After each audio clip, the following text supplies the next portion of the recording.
Assalamualaikum warahmatullahi wabarakatuh. Alhamdulillahirrabbilalamin. Wassalatu wassalamu ala asrafil anbiya'i wal mursalin wa ala alihi wa sahbihi ajma'in, amma ba'du.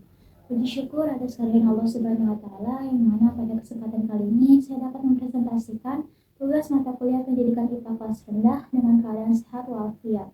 Salawat berserta salam tidak lupa kita hatur ajungkan kepada junjungan kita Nabi Allah Muhammad Sallallahu Alaihi Wasallam, yang semoga kita semua mendapatkan syafaat beliau pada yaumul akhir nanti. Amin amin ya rabbal alamin. Pertama-tama izinkan saya untuk memperkenalkan diri. Saya Rizky Mesari dengan NPM 2386206065. Di sini saya akan mempresentasikan materi presentasi saya yang berjudul Sistem Rangka Manusia. Baiklah, tanpa berlama-lama kita akan masuk ke materinya. Sebelum kita masuk ke materinya lebih dalam, kita harus mengetahui dulu apa itu sistem rangka. Sistem rangka merupakan rangka tubuh yang tersusun atas gabungan tulang yang membentuk suatu sistem gerak, atau dapat didefinisikan sebagai sistem organ yang memberikan dukungan fisik pada makhluk hidup. Adapun pada manusia itu sendiri, rangka itu tersusun atas gabungan tulang tunggal maupun gabungan yang didukung oleh struktur lain seperti tendon, ligamen, dan tulang rawan. Berdasarkan letaknya, rangka dibedakan menjadi dua, yakni ada exoskeleton dan endoskeleton. Exoskeleton, exo artinya di luar. Exoskeleton sendiri merupakan rangka yang berada di luar tubuh makhluk hidup. Contohnya pada makhluk hidup invertebrata seperti kepiting, belalang, siput, dan lain sebagainya. Sedangkan endoskeleton merupakan rangka yang berada di dalam tubuh makhluk hidup. Contohnya pada makhluk hidup vertebrata seperti kita manusia, atau pada hewan lain seperti mamalia seperti kucing, sapi, kambing, dan lain sebagainya. Selanjutnya kita harus mengetahui mengapa sistem rangka itu penting khususnya pada manusia.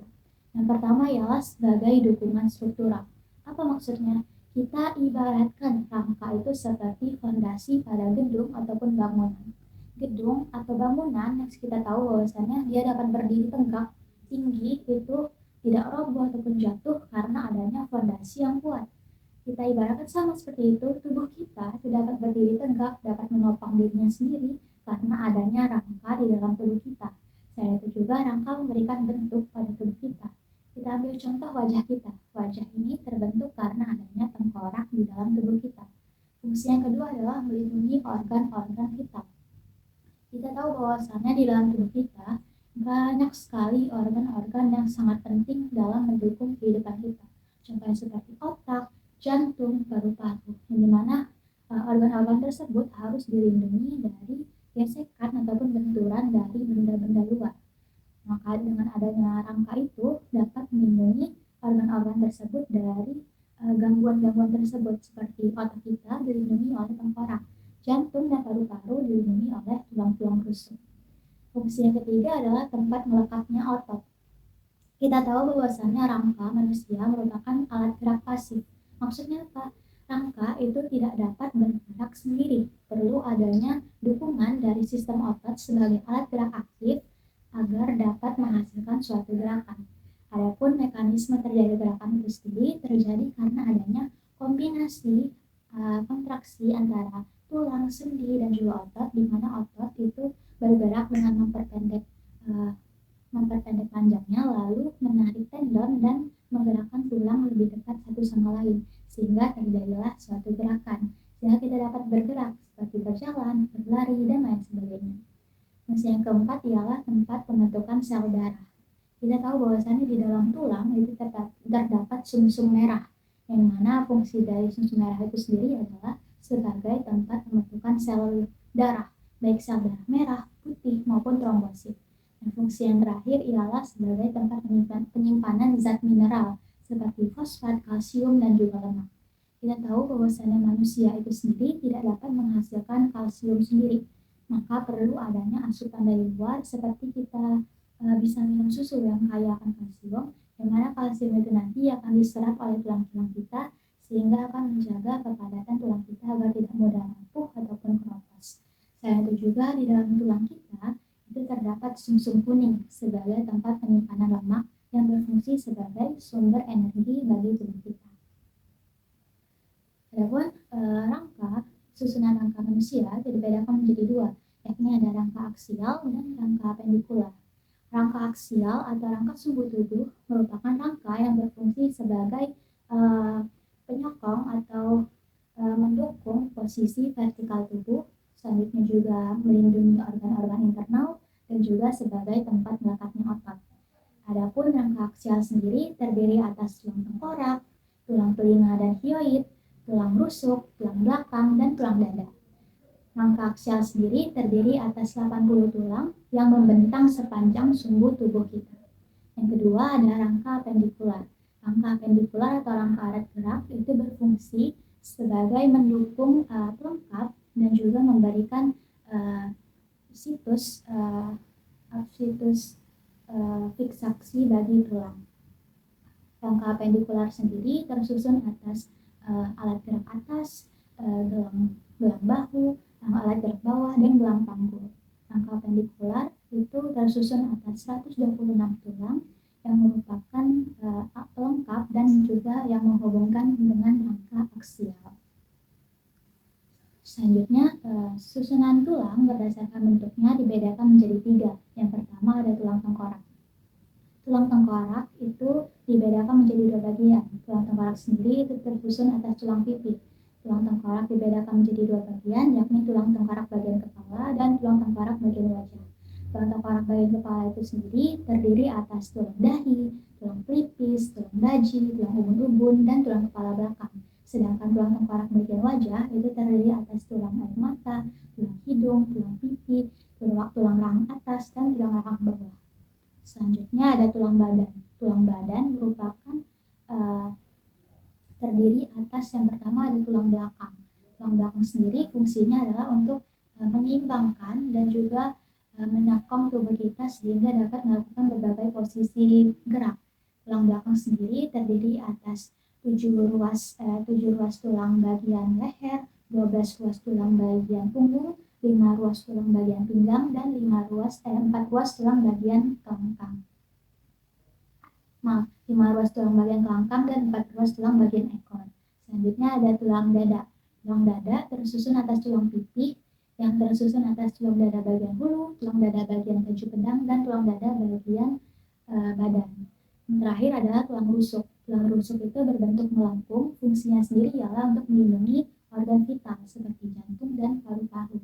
Tulang rusuk sendiri terdiri atas 7 pasang rusuk sejati, 3 pasang rusuk palsu, dan 2 pasang rusuk layang. Dan yang terakhir adalah tulang anggota gerak. Tulang anggota gerak sendiri dibedakan menjadi 2 bagian, yakni tulang anggota gerak bagian atas dan tulang anggota gerak bagian bawah. Tulang anggota gerak bagian atas sendiri tersusun atas tulang sangka, tulang belikat, tulang lengan atas, tulang pengumpil, tulang hasta, tulang pergelangan tangan, tulang tapak tangan, dan tulang jari-jari tangan.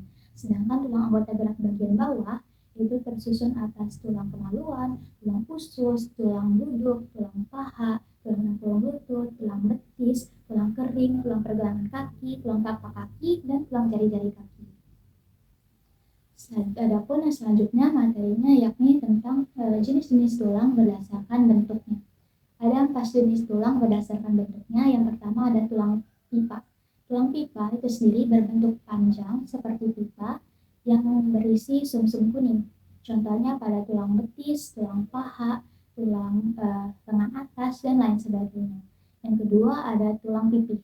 Tulang pipi itu berbentuk pipi seperti gepengan yang berisi sumsum merah. Contohnya terdapat pada tulang rusuk, tulang tengkorak, tulang dada, dan lain sebagainya. Yang ketiga ada tulang pendek. Tulang pendek berbentuk bulat pendek yang berisi sumsum merah. Contohnya pada ruas-ruas tulang belakang dan tulang pergelangan tangan dan pergelangan kaki. Yang terakhir adalah tulang tak beraturan. Tulang tak beraturan sendiri terletak pada tulang wajah dan tulang belakang. Selanjutnya kita akan membahas gangguan-gangguan apa saja yang dapat dialami oleh tulang ataupun rangka pada diri kita manusia. Yang pertama ada gangguan fisik, contohnya seperti fraktura yakni patah tulang dan fisura yakni retak tulang. Gangguan yang kedua ada gangguan fisiologis, contohnya ada artritis, osteoporosis, dan nekrosis. Gangguan yang ketiga ada gangguan tulang belakang. Gangguan tulang belakang sendiri ada 3 jenis, yakni ada Yang pertama ada kyphosis, yakni kelainan pada tulang belakang condong ke belakang. Yang kedua ada lordosis, yakni kelainan tulang belakang condong ke depan. Dan terakhir ada skoliosis, yakni kelainan tulang belakang yang tulang belakang itu condong ke kanan ataupun ke kiri membentuk huruf S atau C. Yang terakhir ada gangguan sendi. Gangguan sendi itu contohnya seperti dislokasi, rheumatoid arthritis, dan lain sebagainya. Selanjutnya, bagaimana kita dapat menjaga tulang kita agar tetap sehat? Tips-tips bagaimana sih biar kita bisa menjaga agar tulang kita itu sehat? Yang pertama tentunya adalah olahraga. Olahraga sendiri berfungsi untuk menjaga kepadatan tulang kita. Adapun contoh olahraga yang dapat kita lakukan seperti jogging, angkat beban, dan lain sebagainya. Yang kedua adalah asupan makanan yang bergizi. Asupan makanan yang bergizi itu sendiri penting yang kaya akan khususnya adalah kalsium yang tinggi. Contohnya seperti kita dapat makan minum susu, ataupun makan sereal, ataupun telur, ataupun ikan yang kaya akan kalsium, sehingga dapat memberikan asupan bagi tulang kita agar tetap kuat dan sehat. Yang ketiga adalah berjemur di matahari pagi. Kita tahu bahwasannya matahari pagi itu mengandung banyak sekali vitamin D alami, yang mana vitamin D alami itu sendiri berfungsi untuk membantu penyerapan kalsium di dalam tubuh kita. Maka dengan kita berjemur 10 menit ataupun kurang itu dapat memberikan vitamin D di dalam tubuh kita dan membantu tubuh kita agar dapat menyerap kalsium di dalam tubuh kita sehingga tulang-tulang kita itu tetap sehat dan kuat. Adapun yang keempat adalah tidak minum minuman yang beralkohol, karena minuman yang beralkohol itu dapat menghambat penyerapan kalsium dan aktivasi vitamin D, sehingga apabila itu terhambat akan mengganggu ataupun menyebabkan gangguan pada tulang ataupun rangka kita. Dan yang terakhir ialah minum suplemen yang kaya kalsium ataupun vitamin D. Jika kita tidak dapat mendapatkan kalsium ataupun vitamin D secara alami, kita dapat melengkapinya dengan minum ataupun mengkonsumsi suplemen agar kebutuhan kalsium dan vitamin D kita dapat terpenuhi maksimal. Baik, mungkin itu saja yang dapat saya sampaikan. Jika terdapat salah, saya mohon maaf, dan kepada Allah saya mohon ampun. Saya akhiri, wabillahi taufiq wal hidayah. Wassalamualaikum warahmatullahi wabarakatuh.